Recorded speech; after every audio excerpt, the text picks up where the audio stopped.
Best epic fights in One Punch Man explained. Here we go. Drive Knight vs. Nyan. Okay, let's break this down, shall we?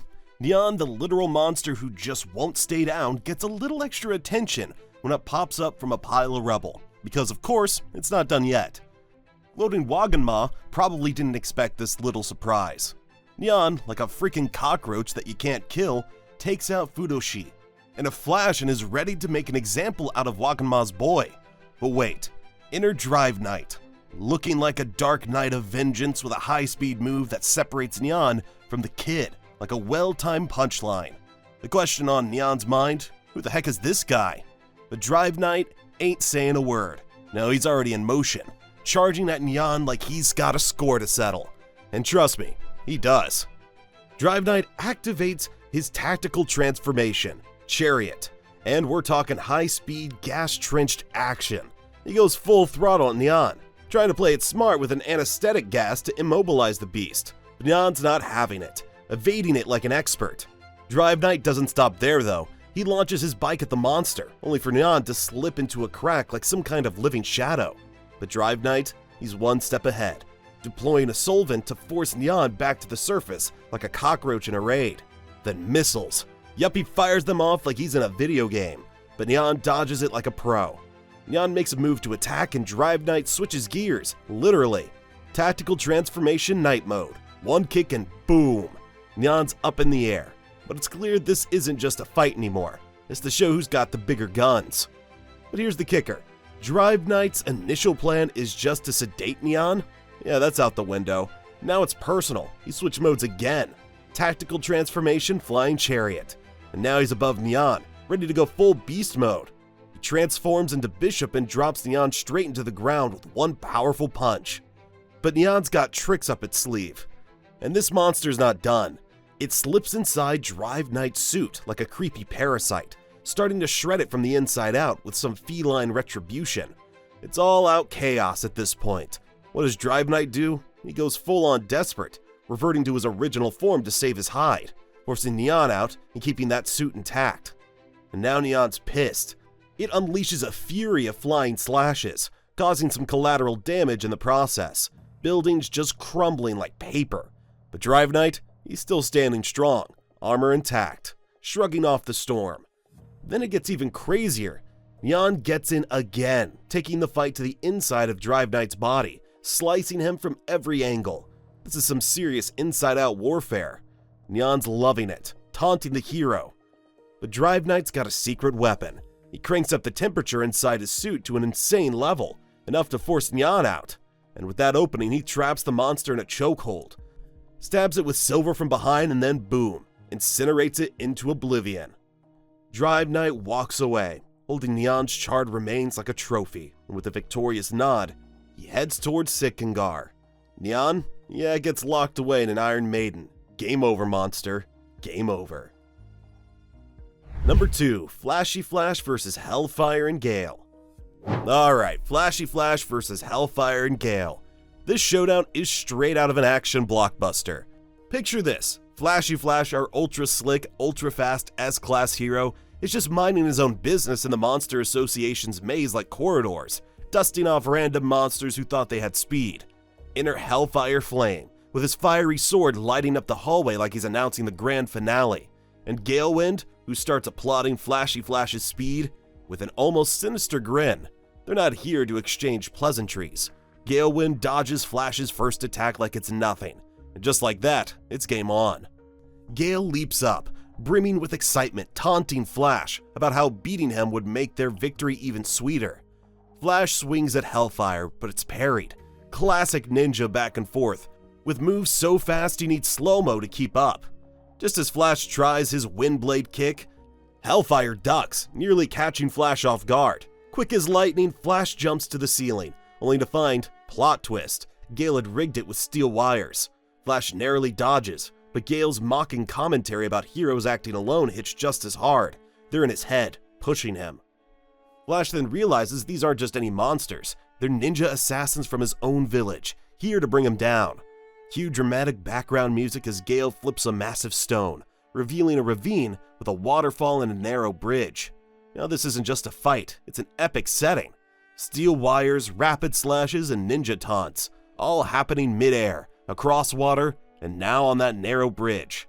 Flash is dodging every attack, even while being bombarded with hints about some mysterious employer. But it's about to get even crazier. Gale and Hellfire smirk and start transforming. Yep, they've gone full monster mode. Suddenly their speed matches Flash's, and he's forced on the defensive, barely holding his ground. But Flash isn't just quick, he's a tactician. As Flame pulls out a flashy fire move, Flash counters with heavy Flash Slash, shattering Flame's sword. Gale thinks he can handle this, but Flash scoffs. He's been training for this moment, analyzing their move. With one final lightning-fast Flash Slash, he slices through them both. As they fall defeated, Hellfire weakly asks why Flash didn't just finish them off sooner. Flash, he just smiles, saying he waited for the perfect moment, showing once again why he's the fastest, deadliest hero around. With that, Flashy Flash walks away, victorious and cooler than ever. Saitama vs. Boros. Saitama vs. Boros. The battle that made jaws drop, brains explode, and redefined over the top in the hero world. Picture this: Boros, this galactic overlord with a god complex, sitting in his throne room like he's waiting for a red carpet. He's conquered planets, annihilated civilizations, and apparently did all this because he was bored. Yeah, really. He launched an invasion on Earth because of some prophecy that he said he'd meet his match here. So Saitama busts in, fresh off his last fight, and Boros gives him the whole Dominator of the Universe intro. But Saitama, he's not impressed. He throws a punch that cracks Boros' armor, which turns out to be more than just space fashion. It's a seal to keep his power in check. Whoops. Now the real action begins. Boros, free from his restraints, transforms into his ultimate form, all flashy and beefed up. He charges at Saitama with the kind of fury only a bored alien warlord can muster. Saitama, barely fazed. He's blocking attacks, staying cool, and just when it looks like he might get a little serious, he swipes Boros' arm clean off. But Boros isn't just any villain. He's got some fancy regenerative powers and a monstrous ego to match. He regenerates and now he's mad. He transforms again into meteoric burst mode, and we're talking full-on fury here. Then comes the jaw dropper. Boros kicks Saitama so hard he flies to the moon. Yeah, you heard that right. But Saitama, well, being Saitama, he just dusts himself off and leaps all the way back down. Back on the ship, Boros unleashes his final move, the collapsing star roaring cannon.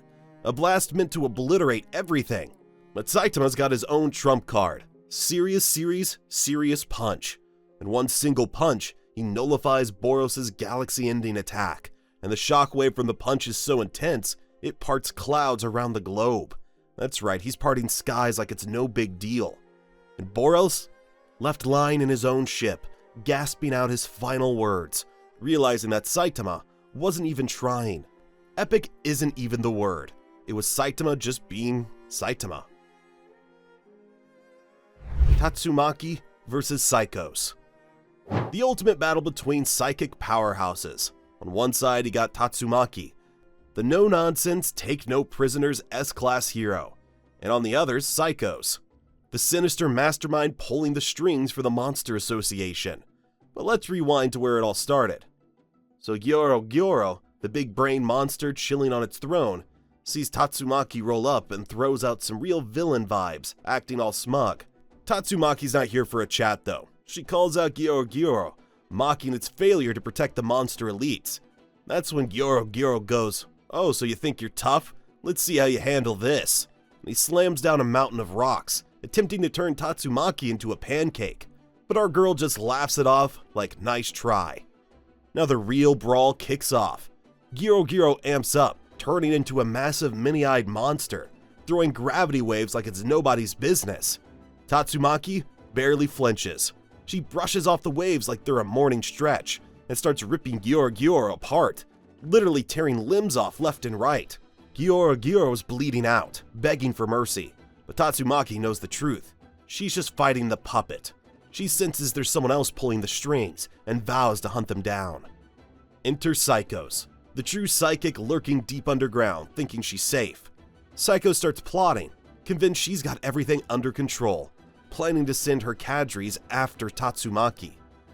But Tatsumaki's not messing around. She tracks the psychic energy straight to Saikos' hideout. No problem.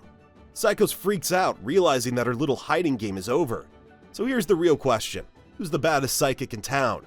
Tatsumaki doesn't even break a sweat as she wipes the floor with Saikos' best efforts, proving once and for all that this S-class hero is on a whole different level.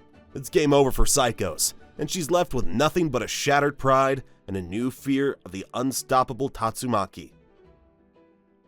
Moomin Rider vs. Deep Sea King.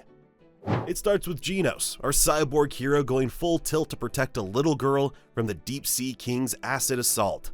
Genos is willing to put it all on the line, takes a brutal hit and another, and finally gets thrown through a wall like yesterday's trash.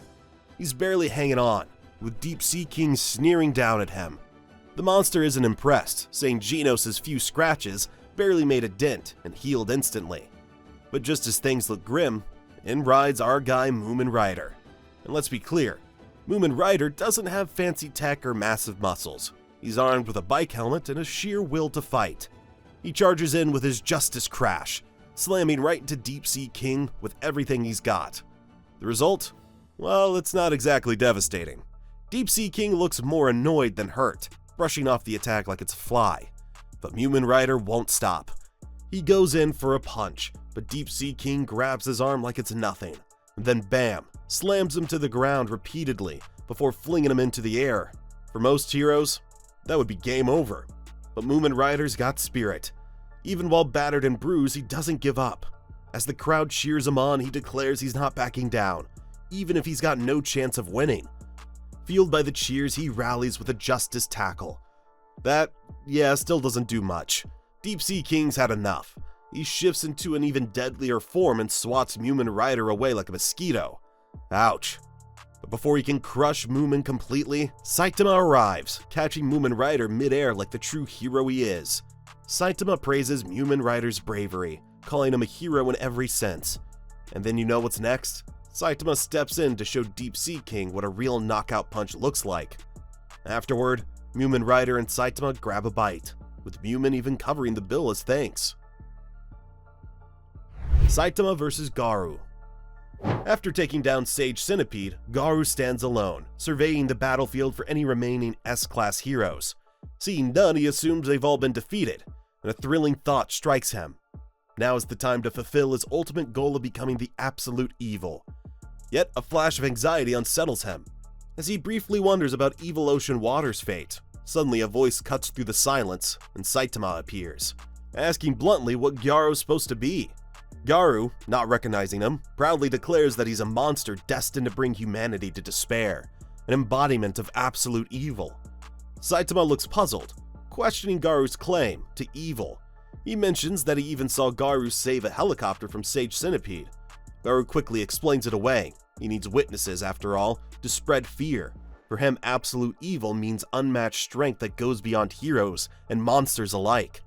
He arrogantly warns Saitama to abandon his heroism because soon, he'll destroy both the Monster Association and the Hero Association. But Saitama, unimpressed, turns to leave, barely acknowledging him as a threat. This dismissal gnaws at Garou, sparking frustration. Saitama, annoyed by the destruction of his house, casually mentions how blowing up the whole planet seems like a tempting solution, sending a chill down Garou's spine. Saitama walks off, leaving Garou shouting after him, insisting he'll pay for underestimating absolute evil, and charges in with a punch. But Saitama, with a lightning-fast counter, knocks Garou back effortlessly. Realizing he's encountered this bald hero multiple times before, Garou pulls himself together, ready to unleash his full power. The two clash in midair, exchanging blows that shake the very ground beneath them. Saitama's punch barely misses, while Garou responds with a fierce axe kick that sends Saitama crashing into the ground, fracturing the earth. But Saitama stands undeterred, and their fight rages on. Each strike is like a force of nature. Garou's blows create shockwaves, but Saitama's counterattacks are relentless. Garou's strength begins to mutate, his body growing and changing. Yet no matter what form he takes on or how powerful he becomes, Saitama remains a wall, unyielding and unbreakable. Through every devastating attack, Saitama barely flinches, only frustrating Garou further. His evolution spirals as he grows wings and horns, intensifying his assault. Even as Garou unleashes seismic attacks, his blows strong enough to reshape the land, Saitama barely acknowledges the chaos around him, staying focused and unimpressed. Garou's attempts to prove himself to be the absolute evil that can bring even the greatest heroes to their knees begins to crumble. The fight only reveals a brutal truth. Garou's monstrous power pales against Saitama's calm, overwhelming strength. Saitama becomes a mirror, reflecting Garou's own insecurities, an indestructible symbol of everything Garou cannot overcome. As Garou's attacks push him to his limits, the hero within him, the instincts he tries to bury, keep surfacing, pulling him back from the brink of darkness. Blast vs. Garou. As the fight intensifies, Blast ups the ante with a surprise gravity knuckle attack on Garou. He fires his Dimension Cannon, a direct shot toward Garou, but the seasoned hero hunter dodges easily, dismissing it as a lame move. But Blast has more up his sleeve. A portal suddenly appears above Garou, teleporting him right into Blast's range.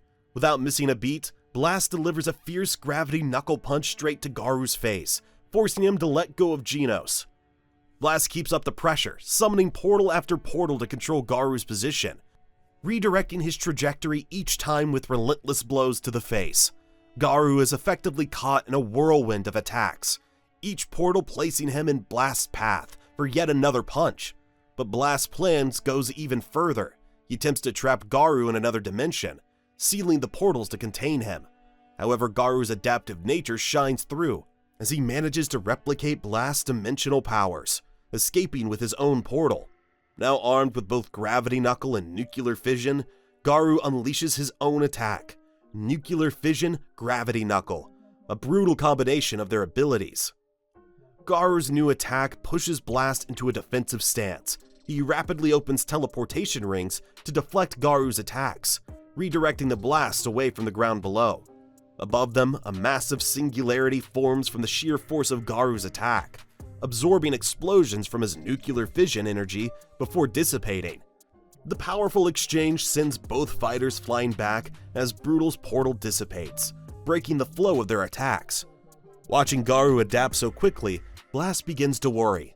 The longer this battle drags on, the greater the risk of Garou's radiation endangering all life on Earth.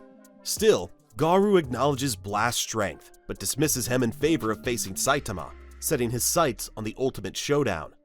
Saitama returns just as the dust settles. He confronts Garou, while Blast watches tensely, sensing that Saitama has been holding back. Garou makes a deadly decision. He aims to provoke Saitama into unleashing his true strength. Grabbing the defenseless Genos, Garou ruthlessly impales him and tears out his power core, leaving Genos lifeless. Saitama arrives moments later, just as black rain, a byproduct of Garou's nuclear fallout, begins to fall. Seeing Genos' broken body, Saitama is overwhelmed by grief and anger, questioning his role as a hero. In a fit of fury, he unleashes a serious punch toward Garou, who, having adopted Saitama's mode, Saitama returns the punch with equal ferocity. Blast looks on in horror, realizing that the sheer force of their colliding punches could mean planetary destruction. Which one is your favorite fight? Let us know in the comments down below, and don't forget to like and subscribe.